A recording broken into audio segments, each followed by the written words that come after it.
Hello dears, I am Shafi, BTech student at NIT Calicut. So എന്തുകൊണ്ട് NIT അല്ലെ IIT പഠിക്കണം? ഞാൻ അതിന് നൽകുന്ന ഉത്തരം high salary at its early age എന്നാണ്. നമ്മളൊന്ന് ജസ്റ്റ് ഗൂഗിൾ ചെയ്ത് നോക്കിയാൽ നമുക്ക് കാണാൻ പറ്റും. അതായത് നമ്മൾ IIT മദ്രാസിന്റെ ആവറേജ് പാക്കേജിലേക്ക് പോവുകയാണെങ്കിൽ ഇറ്റ് ഈസ് 22 to 25 LPA ആണ്. അതോടൊപ്പം തന്നെ നമ്മൾ NIT കാലിക്കറ്റിലേക്ക് വരികയാണെങ്കിൽ it is actually in between 12 to 14 LPA ആണ്. അപ്പോൾ നമ്മൾ പഠിച്ച് ഇറങ്ങുമ്പോൾ തന്നെ ഇത്രയും സാലറി നമുക്ക് ഓഫർ ചെയ്യുന്ന മറ്റൊരു കോഴ്സും ഇല്ല എന്ന് I M dam sure about that. അതോടൊപ്പം തന്നെ ഇറ്റ് ഈസ് ആക്ച്വലി നിങ്ങൾ നോക്കണം, ഇതൊക്കെ ഒരു സ്റ്റാർട്ടിംഗ് സാലറി ആണെന്നുള്ളത് ഓർക്കണം. ഇപ്പോൾ കഴിഞ്ഞ ദിവസം ഞാൻ എൻ്റെ ഒരു അലൂമിനി ആയിട്ട് സംസാരിച്ച സമയത്ത് അവർ പറഞ്ഞിട്ടുണ്ടായ കാര്യമാണ്, അവർ നോൺ സർക്യൂട്ടൽ ബ്രാഞ്ചിൽ നിന്ന് തന്നെ അവരുടെ ഒപ്പം ഉണ്ടായിരുന്ന എല്ലാ കുട്ടികളും എക്സെപ്റ്റ് ഗവൺമെന്റ് എംപ്ലോയീസ് എല്ലാവരും 2 lakhs പെർ മന്ത് സാലറി വാങ്ങുന്നുണ്ട് മിനിമം. അതിൽ തന്നെ 10 lakhs പെർ മന്തും അതിൽ മുകളിലും ഒക്കെ വാങ്ങുന്ന ഒരുപാട് പേരുണ്ട്. So it is actually offering a high salary at its early age എന്ന് തന്നെയാണ്. When it's comes to college after cracking JEE you feel so much free. Like നമ്മൾ വേറൊന്നും കൊണ്ടല്ല, നമ്മൾ ഇത്രയും കാലം 14-16 മണിക്കൂറുകൾ പഠിച്ചിരുന്നിട്ട് നമുക്ക് അവിടെ പോകുമ്പോൾ ഏതാണ്ട് ഒരു 5 days ആണ് നമുക്ക് അക്കാഡമിക് ഡേയ്സ് വരുന്നത്. അതിൽ നമ്മൾ ഹാഫ് ഡേ കംപ്ലീറ്റ്ലി ഫ്രീ ആയിരിക്കും. ചിലപ്പോൾ 1-2 ദിവസങ്ങൾക്ക് നമുക്ക് ലാബ് ഉണ്ടായാൽ അല്ലെങ്കിൽ കംപ്ലീറ്റ്ലി നമ്മൾ ഫ്രീ ആയിരിക്കും.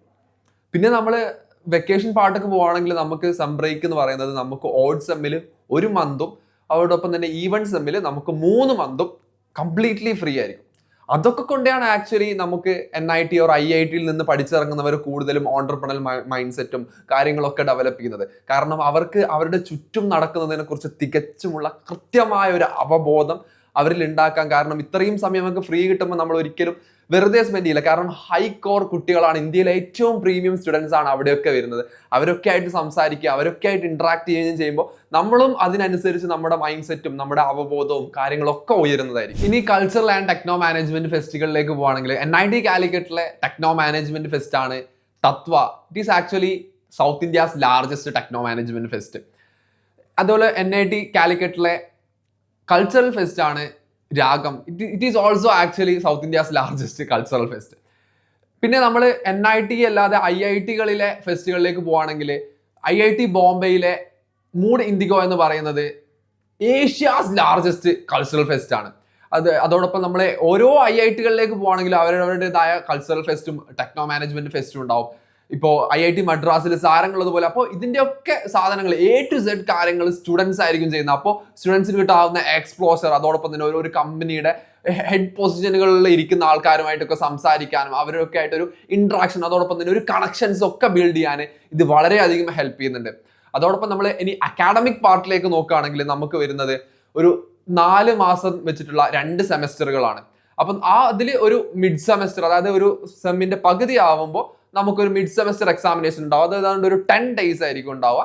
അതോടൊപ്പം ലാസ്റ്റ് നമുക്ക് ഒരു എൻഡ് സെമസ്റ്റർ എക്സാമിനേഷൻ, അതും ഒരു 10 days ആണ് ഉണ്ടാവുക. അപ്പോൾ ആക്ച്വലി 4 months നമുക്ക് 20 days എക്സാമും കൂടെ കഴിച്ചാൽ പിന്നെ 3 months and 10 days ആണ് നമുക്ക് അക്കാഡമിക് ലൈഫ് ഉണ്ടാവുക. ഇനി നോൺ അക്കാഡമിക് ലൈഫ് പാർട്ടിലേക്ക് പറയുകയാണെങ്കിൽ NIT കാലിക്കറ്റ് നിങ്ങൾക്ക് ഏവർക്കും അറിയാവുന്നത് പോലെ ഏതാണ്ട് ഒരു 400ഓളം ഏക്കറിൽ 4 ക്യാമ്പസുകളുണ്ട്, സെൻട്രൽ, സൗത്ത്, വെസ്റ്റ്, ഈസ്റ്റ് എന്ന് പറഞ്ഞിട്ട്.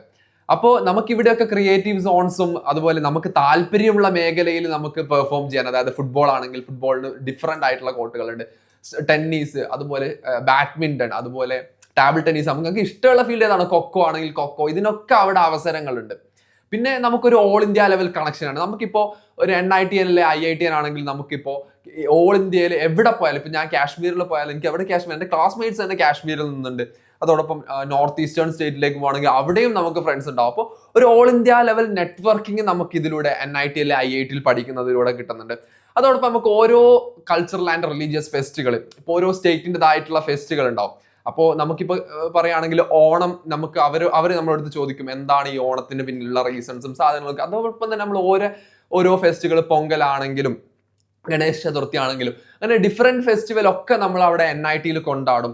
അപ്പോൾ നമുക്ക് അതിൻ്റെതായിട്ടുള്ള എക്സ്പ്ലോഷർ അവരായിട്ട് ചോദിക്കുമ്പോൾ ഇതൊക്കെ എന്താണെന്നൊക്കെ മനസ്സിലാക്കാനും കാര്യങ്ങളൊക്കെ ആയിട്ട് അങ്ങനെ ഒരു അവസരങ്ങളും ഒക്കെയാണ് ആക്ച്വലി നമുക്കൊരു NIT അല്ലെ IIT ഓഫർ ചെയ്യുന്നുള്ളതാണ്. സോ ഇത്രയും എക്സ്പ്ലോഷറിൽ ഡിഫറെൻറ്റ് സെക്ടറുകളിൽ കിട്ടുന്നത് കൊണ്ട് തന്നെയാണ് എന്തുകൊണ്ട് കുട്ടികളെ NIT അല്ലെ IITകളിൽ പഠിക്കണം എന്ന് ചോദിക്കുന്നതിനുള്ള ഏറ്റവും നല്ല ഉത്തരം എന്ന് പറയുന്നത്.